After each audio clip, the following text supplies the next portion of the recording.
తల్లి గర్భం నుంచి భూమాత ఒడిలోకి పడటానికి లక్షలు అవసరం లేదు.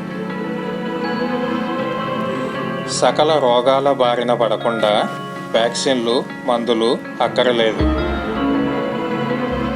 జీవితకాలంలో పావు భాగం చదువు కోసం కేటాయించక్కర్లేదు. మరొక పావు భాగాన్ని ఉద్యోగం, సంపాదన, పెళ్ళి, పిల్లల కోసం కేటాయించక్కర్లేదు. విదేశాలు తిరగటానికి పాస్పోర్ట్లు, వీసాలు అవసరం లేదు. తన తరం బతకటానికే కాకుండా తన తర్వాతి తరం కోసం ఆస్తులు కూడబెట్టక్కర్లేదు. దాచిన ఆస్తులు దొంగల బారిన పడకుండా కాపాడుకోనక్కర్లేదు. భూకంపాలు, తుఫానుల వంటి ప్రకృతి విపత్తులు వచ్చినప్పుడు భయంతో పారిపోనక్కర్లేదు.